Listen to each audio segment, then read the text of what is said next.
அந்த முருகனை விடவும் பன்மடங்கு அழகிலும் சிறந்தவர். அது மட்டுமா ஏ அம்மா கந்தனில் சுந்தரல் அவன் பாரோடு திரள்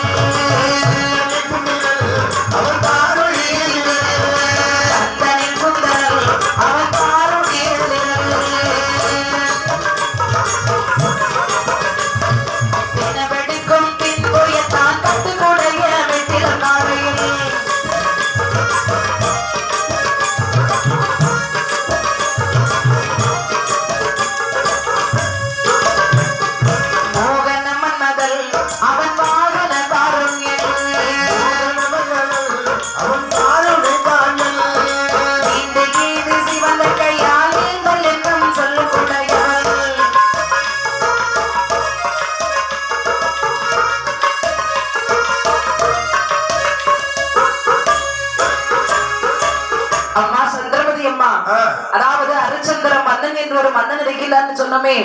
பார்த்தார்கள் இந்த தோழி பெண்கள் எல்லாம் சந்திரமதி பெண்ணை அலங்காரம் செய்தார்கள்.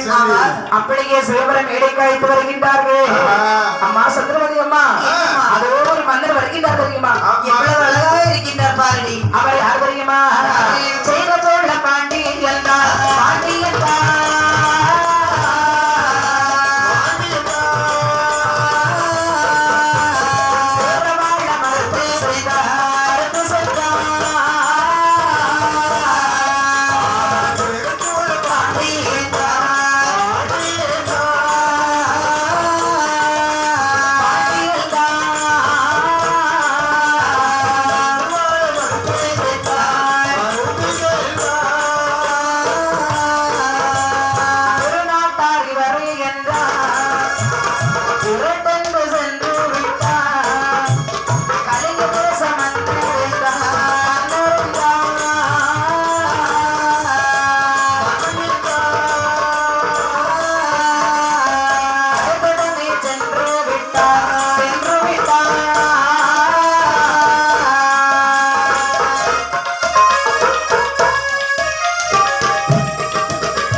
இவர் யார் தெரியுமா? இவர் யார்? அவர் என்ன அழகாக இருக்கிறாரு.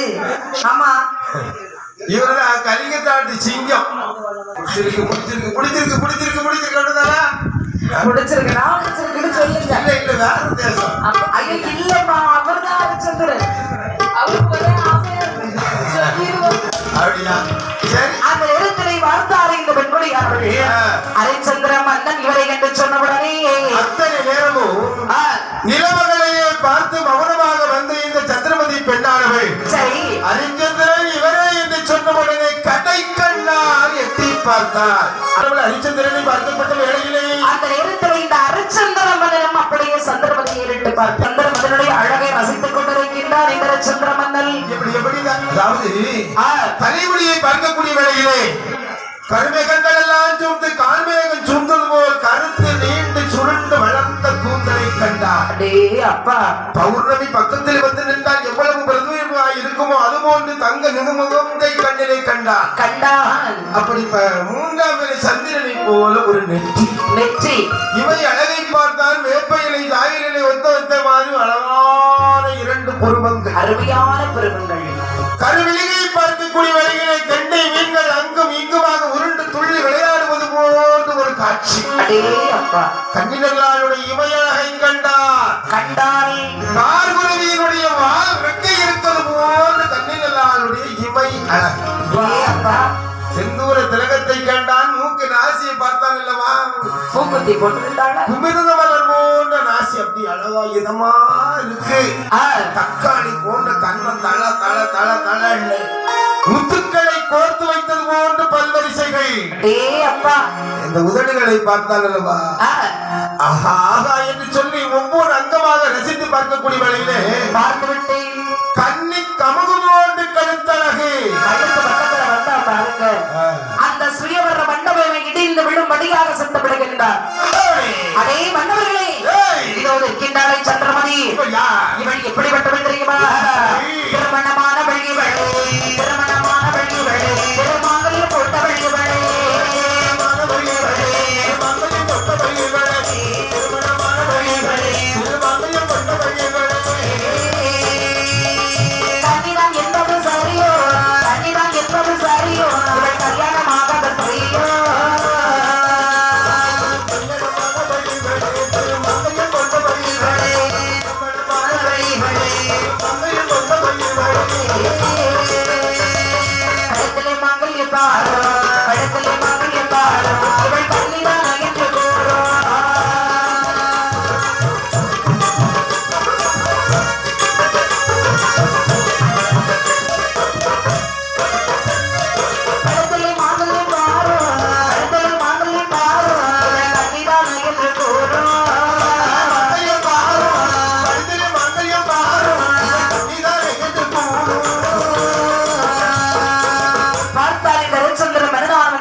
இருக்கின்றான் தெரியுமா? அமையர்களே, சபையர்களே, இதோ திருமணம் நடக்கக்கூடிய இந்த சந்திரமதி கண்முன்னால் வந்து நிற்கின்றாள் அல்லவா?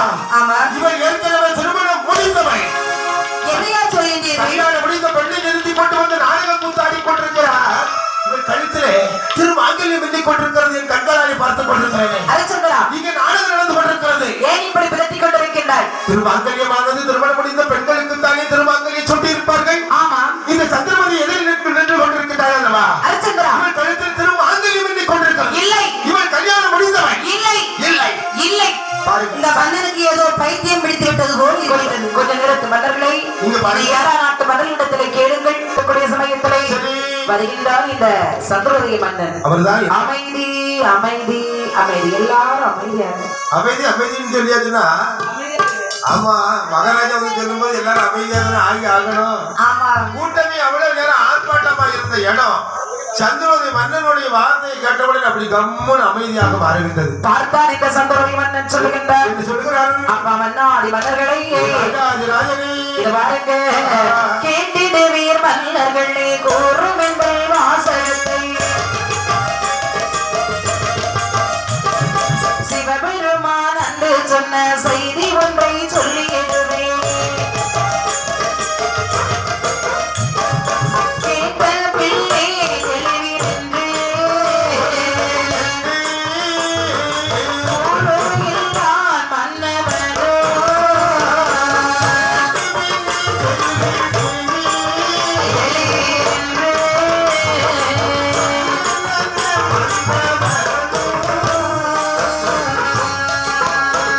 ஐயா மன்னாதி மன்னர்களே, மகாராஜா நான் சொல்வதை கவனமாக கேளுங்கள். சொல்லுங்களேன். என்னுடைய மகள் சந்திரமதி என்னுடைய கழுத்தில் இருப்பது உண்மையான திருமாங்கல்யம் தான். என்னையா சொல்லிட்டீர்கள்? ஆமா. அப்படியானால் எங்களை அழைத்ததன் காரணம் என்ன? இது பாருங்க, விவரமா சொல்லுங்கள். இந்த மன்னனுடைய அந்த பெண்ணினுடைய தாலி அரிச்சந்திர மன்னனுக்கு தானே தெரிந்தது. எங்க கண்ணுக்கு ஒண்ணு தெரியல ராஜா. ஐயா, உங்க யாருக்கு கண்ணுக்கும் தெரியாது. அப்படின்னு இருக்குன்னு வர சொல்றீங்களே, ஏன் தெரியுமா? என்ன விஷயம்? அதாவது திருமணம் முடிந்து வெகு நாட்களாக எனக்கு குழந்தை பாக்கியமில்லை. பகவானுடைய அருளினாலே எனக்கு அருமையான ஒரு பெண் குழந்தை பிறந்தது. என்னாச்சு? இந்த குழந்தை பிள்ளையானவள் வளர்ந்து வரக்கூடிய சமயத்திலே ஒரு நாளை தினத்திலே பருவ பக்குவத்தை அடைந்தால் பாரு. அப்பொழுது கண்ணாடியை சென்று தன்னுடைய அழகை ரசித்துக் கொண்டிருக்கக்கூடிய சமயத்திலே கழுத்திலே திருமாங்கல்யம் இருப்பதை கண்டு என்னிடத்திலே முறையிட்டாள். நானும் சிவபெருமானிடத்திலே முறையிட்டேன். பகவான் என்ன சொன்னா தெரியுமா? காரணம் அப்பா சந்திரவதி மன்னவா, உன்னுடைய மகளுடைய கழுத்தில் இருப்பது உண்மையான மாங்கல்யம் தான். உன்னுடைய மகளுக்கு ஸ்ரீமத முறைப்படி திருமண ஏற்பாடுகள் செய்வாய். அப்பொழுது உன்னுடைய மகளுடைய கழுத்தில் இருக்கக்கூடிய தாலி எந்த மன்னனுடைய கண்களுக்கு தெரிகிறதோ அந்த மன்னனுக்கே உன்னுடைய மகளை திருமணம் முடித்து கொடுக்க என்று சொல்லிவிட்டு மறைந்தார். இது தெய்வ ரகசியம். ஹரிச்சந்திரா, மகாராஜா, இது பாருப்பா, இந்த விஷயம் உன்னுடைய கண்களுக்கு தானே தாலி தெரிந்தது. என்னுடைய மகள் உனக்கே உனக்குதான். ஹரிச்சந்திர மன்னனுக்கும் அப்படியே திருமணம் முடிக்க வேண்டும் என்று சொல்லி அங்கே எல்லா நாட்டு மன்னர்களும் வாழ்த்து கொண்டிருக்க அருமையாகவே திருமணமானது முடிகிறது. இந்த ஹரிச்சந்திர மன்னனும் இந்த மந்திர சத்தியகத்தையும் இந்த சற்றுமதி பெண்களையுமாக அங்கே எங்கே வருகிறார்கள் பாருங்கள். 66 வட்டணத்தில் வந்து 2 பேருமாக காதலரை பிரியாமல் பிரியாமல் காதலரை பிரியாமல் கட்டிலரை நெகிழாமை நெகிழாமல்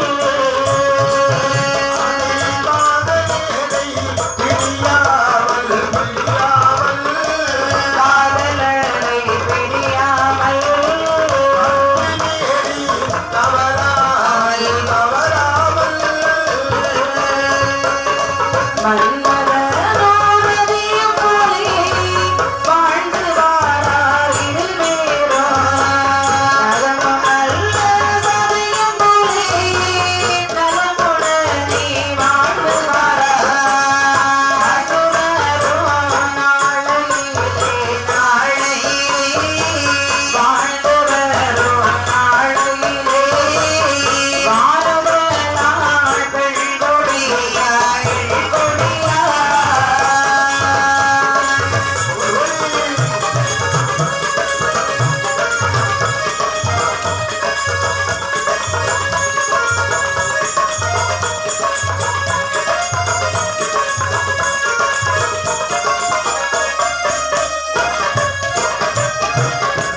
இது ஹரிச்சந்திரனும் சந்திரமதி பெண்ணாலும் அயோத்தியாபுரி பட்டணம் வந்து சேர்ந்தார்கள் அல்லவா? ஆமா. மன்னனும் தேவியுமாகவே வானம் நிலமும் போன்று அவர்கள் இருவருடைய வாழ்க்கையானது நிம்மதியாக நல்லபடியாக ஒருவருக்கு ஒருவர் புரிந்த வண்ணமாக வாழ்க்கையை ஆரம்பித்தார்கள். இப்படி வாழ்ந்து வரக்கூடிய சமயத்திலேயே இல்லறத்திற்கு எடுத்துக்காட்ட வேண்டும் அல்லவா?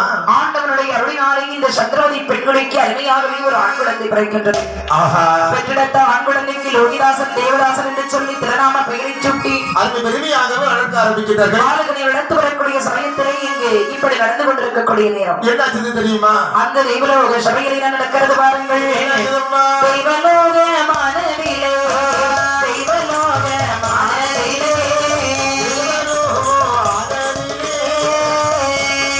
அந்த தெய்வ நீரல் கொலுவீரந்தா தெய்வ நீரல் கொலுவீரந்தா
அதாவது தாங்கள் எதற்காக இந்த கூட்டம் தெரியுமா? எதற்காக தேவைப்படுகிறார்? பூலோகத்திலே எந்த ஒரு மன்னன் உத்தமன் பொய் பேசாதவன் நல்லாட்சி செய்து வரக்கூடிய மன்னவன் அப்படி ஏதாவது ஒரு மன்னவன் இருந்தால் தாங்கள் என்னிடத்திலே சொல்லுங்கள் என்று சொன்னவுடனே அந்த சபையிலே அங்கே ஆளும் கட்சி தலைவராகவே வசிஷ்ட மகாமனிவர் இருக்கின்றார். எதிர்கட்சி தலைவராக விஸ்வாமித்திர மகரிஷி அமர்ந்து கொண்டிருக்கிறார். அந்த நேரத்திலே இந்த வசிஷ்ட மகாமனிவர் சொல்கின்றார், தேவேந்திரா, உலகத்திலே பார்வோற்றக்கூடிய வேந்தனாக விளங்கக்கூடியவனோ அயோத்தியாபுரி பட்டணத்தை ஆண்டு கொண்டு வருகின்றான் அல்லவா? ஹரிச்சந்திரன் ஒருவன் தான் அதற்கு சரியானவன். வசிஷ்ட மகாமனிவரை ஏனென்று சொன்னார், சிறந்த பண்புடையவன், பிறர் பொருள் மழையை நாடாதவன், உண்மை பேசக்கூடியவன், சத்தியத்தையே தெய்வ வாக்காக கொண்டு இந்த உலகத்திலே மண்ணுலகத்தில் வாழக்கூடிய மன்னவன் ஒருவனே அவனே என்று சொல்கின்றார். இந்த வார்த்தைக்கு காதலை கேட்ட இந்த விஸ்வாமித்திரன் சொல்லுகின்றார், அதே வசிஷ்ட மகாமனிவரை நீங்கள் சொல்லுகிறீர்களே ஹரிச்சந்திரன் அவன் ஒரு பொய்யன் இல்லை, பித்தன் கிடையாது, பித்தலாட்டக்காரன் கிடையாது, ஏமாற்றுக்காரன், அவன் பிறர் பொருளை நாடாதவன், பிறர் மதி நோக்காதவன். தாங்களுடைய சிசிய பிள்ளை என்று சொல்வதற்காக அவனை பெருமைப்படுத்தி பேசுகிறீர்களா? அப்படியானால் அந்த ஹரிச்சந்திரன் எப்படிப்பட்டவன் என்று எனக்கு தெரியும். இந்த பாருங்கள், என்ன ஹரிச்சந்திரனை உங்களால் பொய்யராக மாற்றி காட்ட முடியும்? ஏன் முடியாது? அவன் வேண்டுமானால் இதுவரை பொய் சொல்லாமல் இருந்திருக்கிறான். ஆனால் என்னால் அவனை பொய் சொல்ல வைக்க முடியும். ஒரு பொய் என்ன, 1000 பொய் சொல்ல வைக்க என்னால் முடியும். விஸ்வாமித்திரனே, என்ன என்னுடைய மாணாக்கனுடைய வாயிலே இருந்து ஒரு பொய் வந்து விட்டதேயானா? ஆனால் இதுவரையில் நான் பெற்ற தவமையை அத்தனை நான் வர்க்கத்தாரி வர்த்தகர்கள் ஒருவேளை என்னால் போய் வரவழைக்க முடியவில்லை என்று சொன்னால் தலையை மொட்டையடித்து விட்டு காசிக்கு போகிறேன். நிரூபித்து காட்டு பார்க்கலாமே. ஆகட்டும் தேவேந்திரா, என்ன நான் சென்று அந்த ஹரிச்சந்திர மன்னனை பொய்யனாக்கி வரும் வரையில் இந்த நாரதமான மனிதன் என்னுடைய குறுக்கே வரவே கூடாது. நாரதனை அவருடைய கட்டுப்பாட்டுக்குள்ளே பிடித்த சகைகள் அப்படி ஆகட்டும் என்று சொன்னவனை இந்த விஸ்வாமித்திர மனிதரோ பூமியில் வருகின்றார். பூலோகத்தில் அப்படியே மேல இருந்த சொங்கேன்னு காது கொண்டு கேளுதான் வச்சாரு. அதாவது ஹரிச்சந்திரன் ஆளக்கூடிய நாட்டுக்கு வந்து நாட்டுல வந்து காது கொண்டு வச்சதுதான் தாமதம். என்னாச்சு? பச்சையான இல்ல புல் எல்லாம் கரைஞ்சு போச்சு. காரணம் என்ன தெரியுமா? என்ன? நய வஞ்சகம் முடிச்சவன் வர்றான். வஞ்சகம் முடிச்சது வந்தக்கூடிய சமயத்துல பச்சை புல்லு கரைஞ்சு போகிறது பழமொழி. அந்த நேரத்திலே சரி பார்த்தார் இந்த விஸ்வாமித்திர மனிதர் ஹரிச்சந்திர மன்னனுடைய அரண்மனையில் வருகின்றார். சரி பார்த்தார் இந்த ஹரிச்சந்திர மன்னனானவன் மனிதரை கண்டவுடனே வருக வருக வருக வருக வர வேண்டும் வர வேண்டும் வர வேண்டும் வர வேண்டும். ராஜ ரிஷி என்னுடைய நாட்டிற்கு ஹரிச்சந்திரா கொடுத்து வைத்திருக்க வேண்டும். உன்னுடைய நாடு வாழ்க, அப்படி நாட்டு மக்கள் வாழ்க, முடிந்தால் நீயே வாழ்க. அது என்ன முடிந்தால் சுவாமி சந்திரமதி சந்திரமதி என்ன உள்ளே போ. பாதங்களுக்கு பாதமணியுடைய செய்யட்டுமே, ஒன்றும் தேவையில்லை. அப்படியா?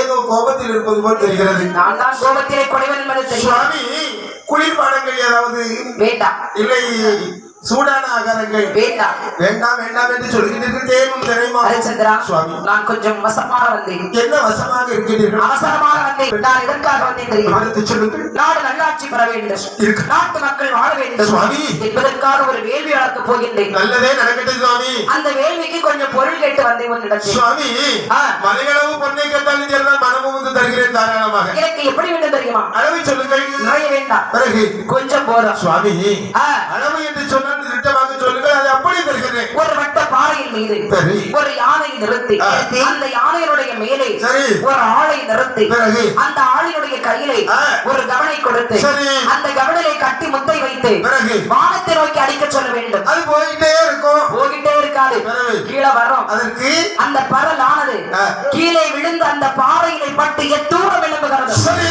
அவ்வளவு பொருள் கொடுப்பாயா எனக்கு? இதுதான விஷயம். சத்தியகர்த்தி மன்னா, மாமனிவர் கேட்ட வண்ணமாக உடனடியாக ஏற்பாடு செய். பொருள் ஏன் இப்பொழுது எனக்கு வேண்டாம். பிறகு எப்பொழுது வேண்டும்? நான் கானகத்திற்கு போகின்றேன். சரி. இந்த பொருட்களை எல்லாம் வைத்து என்னால் எப்படி காப்பாற்ற முடியும்? ஆகையினாலே எனக்கு எப்பொழுது தேவைப்படுகிறதோ அப்பொழுது வந்து பொருளை கேட்பேன். நீ முடியாது என்று சொல்லாமல் எனக்கு கொடுக்க வேண்டும். மகிழ்ச்சி பெருமானவர்களை, தாங்கள் எப்பொழுது வேண்டுமானாலும் வாருங்கள், தாராளமாக என்னுடைய கிடாரத்தில் கிட்டங்கியில் வைத்திருக்கின்றேன்.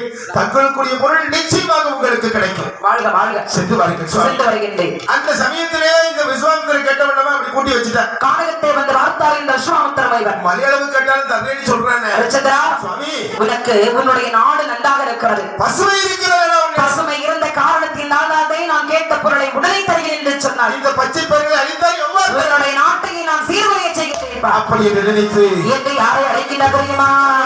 பறவைகளே பறவைகளே பறந்து வாருங்கள், பார்வோற்ற முனைவன் அழைக்கின்றேனே ஓடி வாருங்கள்.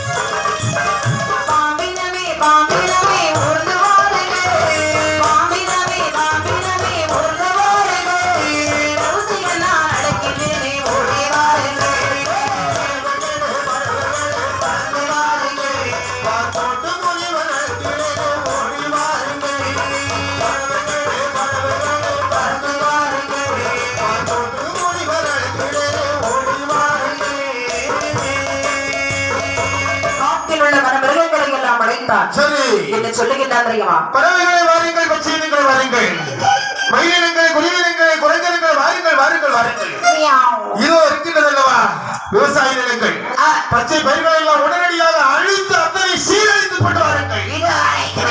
அப்படி பயிற்ற பயிர்களை எல்லாம் பூச்சியினங்கள் எல்லாம் சென்று குறுத்து வட்டா வெட்டி தள்ளிக்கிட்டே இருக்கிறது. வாழை தோட்டங்களை யாரு இனங்கள் வந்து அழித்துக் கொண்டிருக்கின்றது. அந்த நேரத்திலே மக்கள் எல்லாம் மன்னவரிடத்திலே சென்று முறையிட்டார்கள். பார்த்தான் மன்னவர். பார்த்த இந்த ஹரிச்சந்திர மன்னனானவன் வேட்டையாடினான், மிருகங்களை எல்லாம் கொண்டு வைத்தார். சரியம்மா, இந்த சில மிருகங்கள் எல்லாம் இந்த அரைகுறை உயிராக மனிதரிடத்திலே வந்து சொன்னது. குற்றியிலும் குளிருமாக இருப்பதை கண்டார் விஸ்வாமித்திரனுக்கு ஆத்திரம் வந்துட்டது. ஒரு கோர பன்றியை பிறவி செய்து விடுகின்றார். அந்த பன்றியும் கொண்டான் இந்த ஹரிச்சந்திர மன்னனானவன். அப்பொழுது ஆத்திரம் வந்தது விஸ்வாமித்திரனுக்கு. இறக்கின்றார் இந்த விஸ்வாமித்திரன். ஹரிச்சந்திரா, இந்த 5 பிராணிகளை அடித்துக் கொண்டாயடா, வாயில்லா பிராணி அடித்துக் கொண்டாலே சண்டாளா? எதற்கும் மயங்காத மன்னல் பெண்ணை கண்டால் நிச்சயமாக மதுமையிட்டு விடுவார். அதுதான் உண்மை என்று சொல்லி 2 புரட்சி பெண்களை நாசி துவாரத்தின் வழியாக பிறவி செய்தார். அம்மா பெண்களே, என்ன காட்டில் ஹரிச்சந்திரன் கூடாரம் விட்டு இருக்கின்றான் அல்லவா? ஆமா. அவன் இடத்தில் சென்று ஆடல் இசைக்க வேண்டும், பாடல் பாட வேண்டும், பொருளும் பொருளும் பரிசாக கொடுப்பான். வேண்டாம் என்று சொல்ல வேண்டும். அப்ப வாங்க கூடாதா? பெண் கொண்ட கொடையை பரிசாக கற்க வேண்டும். அதையாவது வாங்கிட்டு வரட்டுமா? அதையும் வாங்க கூடாது. என்னை திருமணம் முடிந்தால் மட்டும்தான் உங்களுக்கு மிச்சம் என்று சொல்லி நீங்கள் சொல்ல வேண்டும். ஒருவேளை திருமணம் செய்யவும் மறுத்து விட்டாரே என்று சொன்னால் என்னிடம் வாருங்கள். ஆகட்டும். முடியாத கதை ஒண்ணும் கிடையாது. பெண்ணாளி சாம்ராஜ்யத்தை பிடிக்கலன்னு சொல்றோம். உங்களை பார்த்தால் ஆடல் கலையை தேர்ச்சி பெற்றவர் போல் தெரிகிறீர்கள். ஐயோ, நாங்க ஆடுறதுக்குத்தான் உங்ககிட்ட வந்து என்னுடைய மனது குழப்பமாக இருந்தாலும் ஆடல் கலையை பார்த்தால் பாடலை காது கொடுத்து கேட்டால் மனமானது ஒரு நிம்மதி அடையும் அல்லவா? ஐயோ, உங்களை சந்தோஷப்படுத்துறதுக்காகத்தான் நாங்க வந்தோம். இசைக்கு மயங்காதவர்கள் இந்த உலகத்தில் எவரும் கிடையாது. நாட்டிற்கு மயங்காதவர்களும் கிடையாது. சத்தியகீர்த்தி, ஓ, அந்த மிருதங்கத்தை கொண்டு வாடா. மன்னவா, பாருங்க நீங்க மிருதக வாசிங்க நான் ஆடட்டுமா? உடனே சரி, ஆடல் கலையை காண வேண்டுமையானால் அதற்கு ஈடு இணையான கலை இந்த உலகத்தில் கிடையாது. இந்த பாரு, உனக்கு ஆடல் கலைக்கு உன்னுடைய பாடலுக்கு என்ன கொடுத்தாலும் தகும். மகாமந்திரி, பொன்னையும் முரளையும் பரிசாக அள்ளிக்கொடு பெண்களுக்கு. மன்னவா, என்ன பொன்னும் பொருளும் எங்களுக்கு நிறைய இருக்கிறது. அப்படியான பட்டு பரிவட்டங்களை வாங்கி கொண்டு செல்லுங்கள். அது எங்கள் தந்தை எடுத்து தருவார். தந்தை தருவாரானால் உங்களுக்கு வேற என்ன பரிசு வேண்டும்? மன்னவா, என்ன அதுவும் இருக்கிறதே, அந்த வெண்கொற்று கொடையை தருவீர்களா? விளையாட்டு பிள்ளை போல் பேசுகிறீர்களே. ஏன் இந்த வெண்கொற்ற கொடையானது யாருக்கு சொந்தமானது தெரியுமா? யாருடையது? மூதாக்கள் என்று வழி வழி வம்சத்திற்கு சொந்தமானது, நாட்டு மக்களுக்கு சொந்தமானது. இருந்தால் என்ன எங்களுக்கு தாருங்கள். பிறர் பொருளை எடுத்து தானமாக கொடுப்பது முறை கிடையாது. அப்படி என்று சொன்னால் உங்கள் கையில் எடுக்கும் முத்திரை மோதிரத்தை கிடைத்து எங்களுடைய கையிலே போடுங்கள். இது ராஜமுத்திரை மோதிரம். அதுவும் தர மாட்டீர்களா? இதுவும் கிடைக்காது. அப்படி என்று சொன்னால் என்ன பொருள் வேண்டும்? உங்கள் கழுத்தில் இருக்கக்கூடிய முத்தமாலை தருவீர்களா? பெண்களே, ஆடுகளுக்கு என்ன வேண்டுமானாலும் தருவது தகும் என்று சொல்கிறேன் அல்லவா? இது அத்தனையும் ராஜாங்க முத்திரைகள் பதித்தது. ராஜமுத்திரை என்பது யாருக்கு சொந்தமானது தெரியுமா? எனக்கு உரிமைப்பட்டவர்களுக்கு மட்டுமே சொந்தமானது. அப்படி என்று சொன்னால் எங்கள் 2 பேரையும் தாங்களுக்கு உரிமையாக்கி கொள்ளுங்கள். சிறு பிள்ளைகள் என்று நினைத்து உங்களிடத்தில் வேடிக்கையாக பேசக்கூடிய சமயத்திலே பேடிகள் போய் உளறிக் கொண்டிருக்கிறீர்களே. மன்னவா, தாங்கள் எங்களை திருமணம் முடித்தால் தான் என்ன? அம்மா, ஏன் எங்களுக்கு அழகு இல்லையா? அறிவு இல்லையா? அதெல்லாம் ஒண்ணு இல்ல, எல்லாம் நல்லா இருக்கு. அப்படி என்று சொன்னால் எங்களை திருமணம் முடிக்க வேண்டியது தானே? எங்களிடத்திலே தாங்கள் என்ன குறை கண்டுபிடித்து விட்டீர்கள்? குறையும் இல்லையே, என்னிடத்தில் தான் குறை உண்டு. நான் ஏற்கனவே திருமணம் முடித்தவன். இருந்தால் என்ன? இருந்தால் என்னவா? எங்களை திருமணம் செய்து கொண்டால் குறைந்தா விடுவீர்கள்? எனக்கு ஒரு மகன் இருக்கின்றான், ராஜகுமாரன். நாங்கள் உங்கள் மகனை பார்த்துக் கொள்ள மாட்டோம்.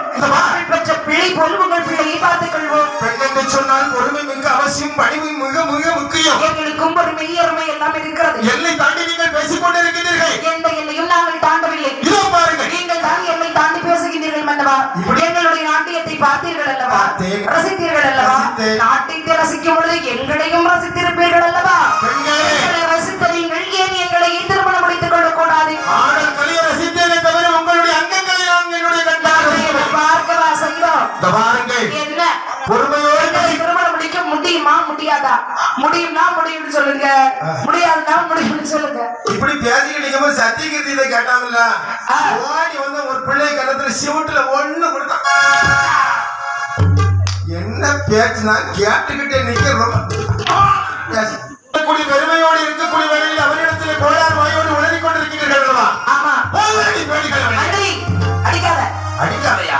ஆமா, புத்தி கொல்லாம விடப்படாதுன்னு தலைமுடியை பிடிச்சா படபட படபடன்னு இழுத்து கூட அதை போட்டு வெளியே தள்ளிட்டான். அந்த நேரத்திலே இந்த பெண்கள் ஏற்கனவே போட்டிருக்கக்கூடிய ஆடை அரகுற ஆடைதான். ஆமா, அதுலயே அங்கிட்டு ஒரு கிளி இங்கிட்டு ஒரு கிளி. இவ அவ துணியை கிழிச்சுட்டு அவ பார்த்தார்கள். இந்த 2 பெண்களுமாக அப்படியே தன்னுடைய நகப்பனாகிய இந்த விஸ்வாமித்திரனிடத்தில் வருகின்றார்கள். தந்தையே, என்ன நடந்ததாங்க? ஐயோ வலிக்குது. என் குழந்தைகளே, உங்களுக்கு இந்த நிலைமைக்கு வருவதற்கு காரணம் என்ன? எல்லாம் அவர்தான் காரணம்ப்பா. அரிச்சந்திரனை கண்டீர்களா? அப்பா, கண்டீர்களா என்றா கேட்கின்றீர்கள். அந்த அரிச்சந்திர மன்னனுடைய அரண்மனைகளில் சென்று யாழ் இசைத்தோம் ஐயா, யாழ் இசைத்தோம் ஐயா, யாழ் இசைத்தோம் ஐயா,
ஆடினீர்களா? நாங்கள் ஆடினோம் பாடினோம். பாடினீர்களா? பரிசாக பொன்பணத்தை கொடுத்தார், வாங்க மறுத்தோம். பிறகு முத்து மாலையை கேட்டோம், தர மறுத்தார். பெற்ற கொடியை கேட்டோம், தர மறுத்தார். முத்திரை மோதிரத்தை கேட்டோம், தர மறுத்தார். கடைசியில் எங்கள் 2 பேரையும் திருமணம் செய்யும்படியாக சொன்னோம். அப்பா சம்மதித்தானா? சம்மதமில்லை என்று சொல்லியிருந்தால் கூட பரவாயில்லை. என்ன செய்தா? அப்படி ஒரு வார்த்தை சொல்லாமல் மந்திரியை விட்டு எங்களை அடித்து உதைத்து எங்களுடைய வாழ்க்கையை சின்னாபின்னப்படுத்தி விட்டார்.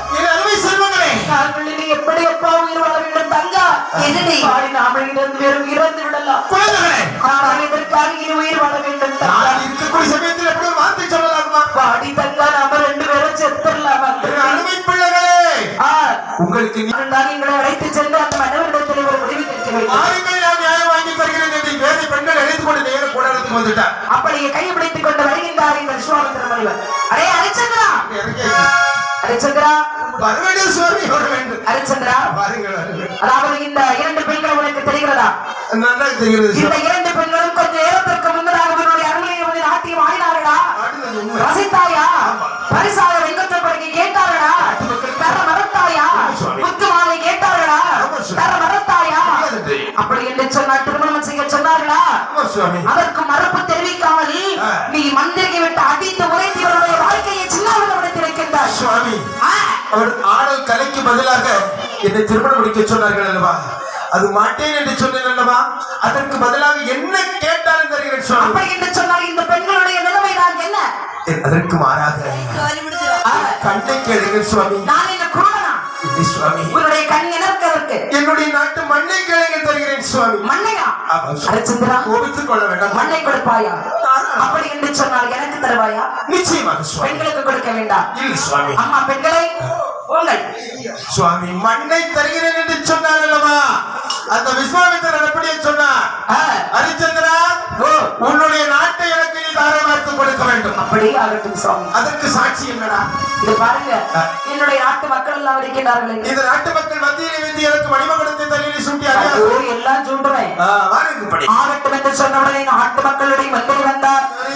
மகுடத்தை அப்படியே விஸ்வாமித்திரர் தலையிலே சூட்டினார். அந்த இடத்திலே சொல்லுகின்றார் இந்த விஸ்வாமித்திரர், சுவாமி ஹரிச்சந்திரா, நாட்டை எனக்கு முடிசூட்டி விட்டாய் அல்லவா? இங்கே என்ன வேலை? நான் புறப்படுகிறேன். கானகத்திற்கு போ. தன்னுடைய மனைவி மக்களை அழைத்துக் கொண்டு புறப்படக்கூடிய வழியில் 2 அடி எடுத்து வைத்தான் பாருங்க. சொல்லுகின்றார் இந்த விஸ்வாமித்திர முனிவர், அடே ஹரிச்சந்திரா, ஏனடமா ஹரிச்சந்திரா, ஏன் உனக்கு நினைவு இல்லை? தேவிக்கென்று தந்து வித்தை பொருளை தந்திடடா. எழுந்து செல்ல மாமூலிவள் சொல்வான் மன்னவனோ.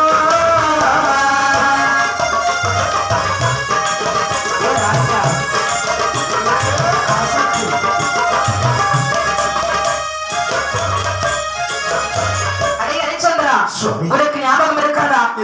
ஒரு நாளை நேரத்தில் வந்து வேள்விக்கு என்று கொஞ்சம் பொருள் கிட்டேனே, அப்பொருளை எனக்கு எப்பொழுது கொடு. தங்களுக்கு எடுத்து வைத்த பொருள் அப்படி இருக்கிற எடுத்துக்கொள்ள. ஹரிச்சந்திரா, இப்பொழுது இந்த நாடு யாருக்கு சொந்தம்? நாங்களுக்கு சொந்தம். நாட்டில் உள்ள மக்கள் யாருக்கு சொந்தம்? நாங்களுக்கு சொந்தம். நாட்டில் உள்ள விளைநிலங்கள் யாருக்கு சொந்தம்? உங்களுக்கு சொந்தம். நாட்டில் உள்ள பொன்பொருட்கள் எல்லாம் யாருக்கு சொந்தம்? உங்களுக்கு சொந்தம். அப்படி என்று சொன்னால் அப்பொருளும் எனக்கு தான் சொந்தம். சுவாமி, இப்பொழுது எனக்கு அப்பொருளை கொடு. இல்லை என்று சொன்னால் இல்லை என்று சொல்லக்கூடிய வார்த்தை மட்டும் சொல். இந்த நாட்டை உனக்கு கொடுத்து விட்டு நான் பரதேசம் சென்று விடுகின்றேன். தாங்களுக்கு கொடுத்த வாக்கு கொடுத்ததுதான். அப்படி என்று சொன்னால் இல்லை என்று சொல்ல ஒரு வார்த்தை. சுவாமி, தங்களுக்கு தரக்கூடிய பொன்னை பொருள் என்னுடைய தலையை அடமான வைத்தாவது நிச்சயமாக தருவேன். எப்பொழுது தருவாய்? சில தினங்கள் எனக்கு அவகாசம் வேண்டும். நான் உன்னுடைய பின்னால் நாய் போல சுத்த முடியாது. சுவாமி, தங்களுக்கு தேவையான பாத்தியப்பட்ட ஒரு ஆளை என்னுடன் அனுப்பும். அப்ப இந்த குழந்தையை கூட்டிட்டு போ. எந்த குழந்தைய? இந்த குழந்தை நட்சத்திர ஐயரை கூட்டிட்டு போ. நட்சத்திர ஐயரை ஏற்பாடு செய்கிறார். அந்த நேரத்திலே பார்த்தார், வாரை விழித்தார் சந்திரமன்னன் சந்திரமதி பெண்கொடியுமாக 48 தினங்கள் அவகாசம் கேட்டு அப்படி வழி நடந்து புறப்பட்டு வந்தார். அந்த லோகிதாசனையும் அழைத்துக் கொண்டு கானகத்திலே வரும்பொழுது நடந்து கானகத்திலே வந்தான். பாருங்கள், நட்சத்திர தலைவர் ஓயாமல் தொந்தரவு பண்ணிக்கிட்டே இருக்கிறார். அந்த நேரத்திலே அப்படியே காசி மாநகரத்திலே வருகின்றார்கள். அதாவது 47 தினங்கள் தீர்ந்தது. 48வது தினத்திலே இந்த சந்திரமதியானவள் தன்னுடைய கணவரிடத்திலே சொல்லுகின்றார், தாங்கள் இதற்காகவும் இனி கவலைப்பட வேண்டாம். ஒருவருக்கு கொடுக்க வேண்டிய பொருட்கள் இல்லை என்று சொல்லித்தானே கவலைப்பட்டுக் கொண்டிருக்கின்றீர்கள். இந்த காசிமா நகரத்திலே என்னை யாருக்காவது விற்று இந்த மனிதனுடைய கடனை தாங்கள் தீர்த்து விடுங்கள் சுவாமி. சுவாமி தாங்கள் எதற்காக கவலைப்படுகிறீர்கள்? கொண்ட கடனை தீர்ப்பதற்காக என்னுடைய மனைவியை விற்றுத்தான் நான் கொண்ட கடனை தீர்க்க வேண்டுமாகிறேன். சுவாமி தாங்களுக்காகத்தானே என்னை விலை பேசுகின்றீர்கள். இது என்ன இருக்க போகின்றது? வேறு வழி இல்லை என்பது. தன்னுடைய கணவருக்கு ஒரு கவலை என்று சொன்னால் அது எனக்கும் பங்கு இருக்கிறது அல்லவா? சந்திரமதி, என்ன? இதுதான் இறைவன் விட்ட விதியாக இருக்குமையானால் அப்படியே நடப்போமே. தாங்களுடைய இன்பத்தில் மட்டும்தான் எனக்கு பங்கா, துன்பத்தில் கிடையாதா சுவாமி? சந்திரமதி சொன்ன வார்த்தையை கேட்டா அந்த நேரத்தில் பார்த்தான் இந்த சந்திரமணனானவள் கர்ப்பப்பிள்ளை விளைத்தான். அந்த சந்திரமதி தலையில வைத்தால் விலையோ விலை என்று விலை கூறி வரக்கூடிய சமயத்திலேயே விஸ்வாமித்திரனுடைய சூழ்ச்சியால் அங்கே கால வென்ற ஐயனானவர் அருமையாகவே வழிவிடுத்து இந்த சந்திரமதியும் இந்த லோகிவாசையிலும் விலை வீசி கொண்டிருந்தார். அந்த நட்சத்திர கரகருக்கு கொடுக்கக்கூடிய பொன்னையும் பொருளையும் கொடுத்தான். ஐயர் கேட்கிற அரிச்சந்திரா, என்ன முனிவருக்கு கொடுக்கக்கூடிய பொன்னையும் பொருளையும் கொடுத்தாச்சு. ஆமா 48 தினங்கள் பின்னாடி நாய் மாதிரி அழைச்சிட்டு வந்து பத்தியா? சரி, எனக்கு ஏதாவது டிப்ஸ் சம்பளம் கொடுடா. சுவாமி என்னை யாருக்காவது விட்டு தாங்கள் பெற்றுக் கொள்ளுங்கள். நிலைமையில இப்படி நினைக்கிறீங்க. நான் ஒரு வார்த்தை சொல்றேன் கேளு. என்ன? இல்லைன்னு ஒரு வார்த்தை மட்டும் சொல்லி எல்லாம் உனக்கு நான் வாங்கி இல்லைன்னு சொல்ல முடியாது. இல்லைன்னு சொல்லுடா. அந்த நேரத்திலேயே விஸ்வாமித்திரனுடைய சூழ்ச்சியினாலே மீண்டும் யார் வருகிறா? அந்த காலகண்ட ஐயனோ இந்த ஹரிச்சந்திர மதனை விலைபேசி விட்டு சென்றார். வீரவாக புலையன். ஆமா, இப்படியாகவே வீரவாக விளையிலும் இந்த காலகண்ட இனம் 2 பேர்களையும் சென்றார் பாருங்கள். சரி, அந்த நேரத்திலே இந்த சந்திரமதி பெண்கொடியானவள் அந்த காலகண்டனுடைய அரண்மனையில் வந்து அதாவது அடிமை வேலை செய்து வருகின்றாள். கொத்தடிமையா இருக்கிறா. அந்த நேரத்திலே ஒரு நாளை நேரத்திலே பார்த்தால் இந்த ஹரிச்சந்திர மதனிடத்திலே இந்த வீரவாக புலையன் சொல்லுகின்றார். ஏய் சுவாமி, இது பாருடா, எனக்கு கல்குடங்கள் எல்லாம் சுமந்து கொண்டு வர வேண்டும் என்று கல்பானை சுமந்து வரக்கூடிய சமயத்திலே கள்ளக்கிழமை உடைச்சிட்டான். முனிவருடைய சூழ்ச்சியினால் கல்பானை உடைந்ததை செத்த மாடுகளை அறுக்க சொல்லும் பொழுது கையை வெட்டிட்டாரு. அது மட்டுமல்ல, அப்படி என்று சொன்னால் நீ சுடுகாடு காவல் செய்து வர நாய்க்கு கிடையாது வேண்டாம் என்று சுடுகாடு காவல் செய்து வருகின்றார் இந்த ஹரிச்சந்திர மதனானவள். இப்படி இருக்கக்கூடிய சமயத்திலே பார்த்தால் வாருங்கள் இந்த சந்திரமதி லோகிதாசன் அமர்ந்திருக்கும் பொழுது இந்த காலகட்டு சொல்றா, சந்திரமதி உன்னுடைய பையன் லோகிதாசன்களை விளையாட்டு ஒன்று இருக்கிறாமா இந்த பாரு, உடனடியாக அவனிடத்தை சொல்லி கொஞ்சம் கர்ப்பத்தில் பறிச்சுட்டு வர சொல்லி ஓடிவா. ஆகட்டுமே என்று சம்பந்த மனமில்லை, காலத்தினுடைய கட்டாயம் பண்ணமாக அந்த இடத்திலே பார்த்தால் இந்த லோகிதாசன் கர்ப்பத்தில் பறித்து வர வேண்டும் என்று சொல்லி கானகத்தில் வரக்கூடிய சமயத்திலே விஸ்வாமித்திரர் சூழ்ச்சி, ஆமா சூழ்ச்சியினாலே கால நாணக்கர பாம்பாகிய வடிவத்தை எடுத்து நாகராஜன் தீண்டுகிறார். அந்த லோகிதாசனை தீண்டுவிட பார்த்தார்கள் இந்த தோழன்மார்கள் எல்லாம் அந்த லோகிதாசனை எடுத்து பக்கத்தில் இருந்த ஆலமரம் முட்டிலை எடுத்து விட்டு சந்திரமதி இடத்தில் விவரத்தை சொன்னாங்க. அங்கிருந்த கொப்பு படைகளை எல்லாம் அந்த லோகிதாசனுடைய மேலியை போட்டு விட்டு சந்திரமதி இடத்திலே வந்து சொன்னவுடனே பார்த்தார்கள் இந்த சந்திரமதி ஆனவர்கள் அந்த காலகட்டாயிரிடத்திலே ஓடோடி வருகின்றார். ஐயா மாமுனிவரே, திருப்பை கொய்யை சென்றவனை சர்ப்பம் அது திண்டியடா, திருப்பை கொய்யை சென்றவனை சர்ப்பம் அது திண்டியடா,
வாங்கிக் கொண்டே நள்ளிரவு வேளையிலே காலகத்திலே ஓடோடி வந்தாள். அந்த ஆலமரம் ஒட்டிலே வரும்போது பாலகனுடைய காலானி அந்த பாலகனுடைய மேனியிலே விழுந்தாள்.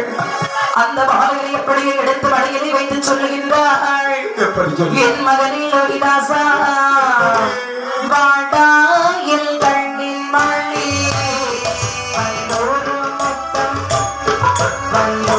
மொத்தம் வாடா என் கண்ணின் மணி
எப்படியே மடி மீது எடுத்து வைத்து அழுதாள் தொழுதாள்.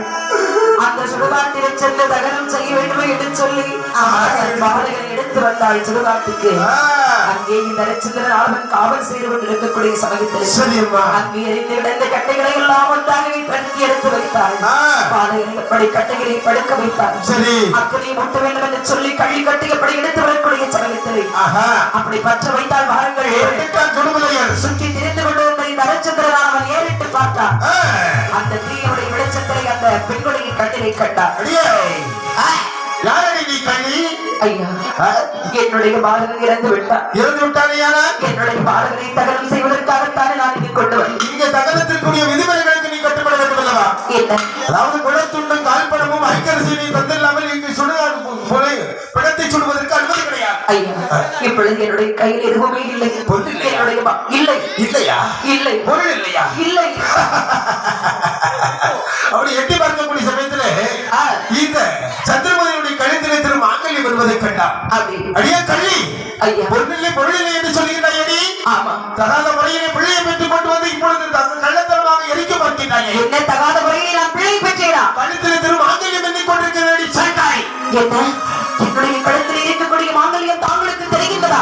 தெரியாமல் சொல்லிக் கொண்டிருக்கிறேன். தேவருக்கும் முனிவருக்கும் யாவருக்கும் தெரியாத தாலி, என்னுடைய கணவருக்கு மட்டும் தெரிந்த இந்த தாலி போய் இந்த பிள்ளையுடைய கண்களுக்கு தெரிய வேண்டுமா? அப்படி என்று சொன்னால் நான் கற்பனை தவறிவிட்டேனா என்று சொல்லி அழுதால் பாருங்கள். தேவருக்கும் மூவருக்கும் யாவருக்கும் தெரியாத தாலி சுடு உலகினுடைய கண்ணுக்கு தெரிந்தது என்று சொன்னவனே அவை எட்டி பார்த்தா பெண்ணே சுவாமி யார் நீ? சுவாமி தாங்கள் யார்? முதலில் தாங்கள் யார் என்று சொல்லுங்கள். என்னுடைய கழுத்தில் இருக்கக்கூடிய திருமாங்கல்யம் தங்களுடைய கண்களுக்கு தெரியாது என்று சொன்னார். நிச்சயமாக தாங்கள் என்னுடைய மன்னவனத்தான் இருக்க வேண்டும். நான் பாதியிலும் பலியனில்லை, ஆதியிலும் பலியனில்லை. யார் என்ற விவரம் தெரியுமா? நானு அயோத்தியாபுரி சக்கரவர்த்தி. என் பெயர் தான் ஹரிச்சந்திரன். சுவாமி, தாங்களுக்கா சுவாமி இந்த நிலைமை வர வேண்டும்? சுவாமி, யாரும் அவள் எந்த காலத்தில் சுவாமி என்னை இன்னும் தாங்களுக்கு தெரியவில்லையா சுவாமி? தங்களுடைய மனைவி சந்திரமதி சுவாமி. சந்திரமதி என்னை தாங்கள் மறந்து விட்டீர்களா சுவாமி? இந்த பாலகன் இது நம்முடைய பாலகன் தான் சுவாமி. நம்முடைய பாலகனை பாடவும் தீண்டி நம்முடைய பாலகன் இழந்து விட்டார் சுவாமி. விதியினுடைய விளையாட்டு இந்த நிலைமையில் நம்மளை பாடாய் படித்துக் கொண்டிருக்கிறது. இந்த நிலைமையில் தாங்களை நான் பார்க்க வேண்டும். சந்திரமதி, எது எப்படி இருந்தாலும் பரவாயில்லை. சரி, நான் சத்திய வாக்கு தவறாதவன். ஆகையினால் எனக்குரிய வாய்க்க விஷயம் என்னால் விட்டுவிடு. சரி, உனத்துண்டு கால்படம் இல்லாமல் இந்த பிடத்தை நாம் எரிக்க முடியாது. சென்று வாங்கி சுவாமி புறப்படு. அதை பாருங்கள் சுவாமி, நம்முடைய பாலகனை கவனமாக பார்த்துக் கொள்ளுங்கள். 10 மணிக்கு புறப்படு. நான் சென்று உடனே வாங்கி வருகின்றேன். மகனே, ரோகிதா. என்று சொன்ன உடனே பார்த்தால் இந்த சந்திரவதியானவள் சரி. அந்த இரவு நேரத்தில் வந்தாள் வாருங்கள். அந்த இரவு நேரத்திலே வரக்கூடிய சமயத்திலே காசிராஜனுடைய மகன் கனகவேந்தனை கொன்று அப்படியே வீதிகளை வீசி எறிந்தார்கள். இது விஸ்வாமித்திரனுடைய சூழ்ச்சி. அப்படி எறிந்த வேளையே அந்த பாலகனை அப்படி தரையில இருந்த பாருங்க. அவரை கட்டவனே சந்திரபதி நினைத்தாள். ஒருவேளை நம்முடைய பாலகனை காக்கி கடலில் அணிந்து கொண்டு போட்டிருக்குமோ. மகனே ரோகிதா என்று சொல்லி மார்போடு கட்டி அணைக்கக்கூடிய சமயத்திலே பார்த்தார்கள் இந்த சேவகன் மார்பில் கட்டிலை கட்டார்கள். இவள் நம்முடைய ராஜகுமாரனை கொண்ட கொலைகாரி. ஆமா, இவளை உடனே பிடித்து கட்டினா நேர மன்னன் முன்பிலே கொண்டு நிறுத்திட்டான். அப்படி மன்னனோ எதையும் ஆராய்ந்து பார்க்கல. மகன் மேல் இருக்கக்கூடிய பாசத்தினாலே மரண தண்டனை விதிக்கின்றான். மரண தண்டனையா? பொட்டு சொல்லு கைவிளை. அந்த நேரத்தில் இந்த சந்திரவதி பெண்களுடைய அரைச்சந்திரனிடத்தில் அழைத்து வருகின்றார்கள். அரைச்சந்திரா, வாங்கி காசிராஜனுடைய மகன் கனகவேந்தனை இவள் கொண்டு விட்டாள்.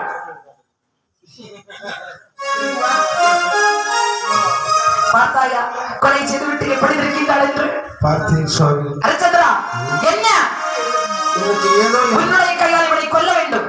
ஆகையினால் தான் இவளை நாங்கள் அழைத்து வந்திருக்கின்றோம். உத்தரவு அதுவானால் கண்டிப்பாக நிறைவு என்ன செய்கிறேன். உத்தரவானால் மன்னனுடைய கட்டளை நிறைவு செய்கிறேன். அந்த நேரத்திலே பார்த்தால் இந்த ஹரிச்சந்திர மதனானவன் அந்த சந்திரபுரத்திலே சொல்ல உற்ற தெய்வத்தை மனதில் நினைத்து நீ இந்த கடுவரையிலே கொண்டு தலையை வைத்துவிடும். அந்த சமயத்திலே மீண்டும் தன்னுடைய மன்னன் ஹரிச்சந்திரனுடைய முகத்தை கண்டார். அந்த சந்திரம், அதாவது அந்த சந்திரபதியாளர்கள் அந்த ஹரிச்சந்திர மன்னனை 3 முறை சுற்றி வந்தான். அப்படியே கடுவரையிலே கொண்டு தலையை வைத்தார். அப்படி ஹரிச்சந்திரனை எதையும் பார்க்கவில்லை. சத்திய வாக்கை காப்பாற்ற வேண்டும் கொண்ட வாக்குத்தான் நமக்கு முக்கியம் என்பதை உணர்ந்து தன்னுடைய மனையாளை வெட்டுவதற்கு அப்படி ஓங்கக்கூடிய சமயத்திலே படியிலிருந்து வெட்டும் பொழுது வெட்டக்கூடிய வெட்டாளர்களுடைய கடைசியை சென்று மாலையாக விழுந்தது.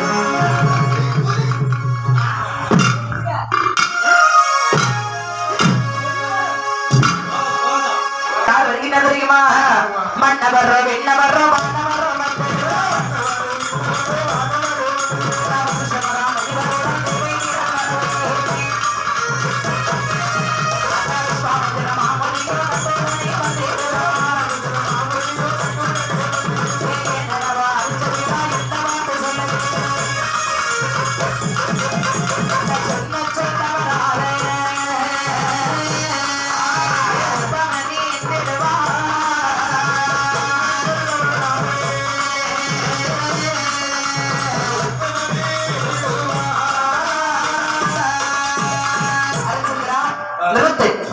இதை பாருப்பா.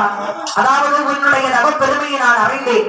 சொன்ன சொல் தவறாத வண்ணமாக உன்னுடைய மனைவியை வெட்ட வேண்டும் என்று துணிந்து விட்டார். கனவையே எனக்கு முக்கியம். ஹரிச்சந்திரா, நீ சுடுகாடு காவலனை நினைத்தாயே, இதெல்லாம் இவருடைய தவச்சாலை. இருக்கட்டும். இதை பாருப்பா, கையை போடு. நீதான் வென்றாய். சுவாமி, உன்னுடைய மகனை அழைத்து செல். சந்திரமதி உயிரோடு வந்து விட்டார். இவளை அழைத்து செல். ராஜரிஷி சாகவில்லை.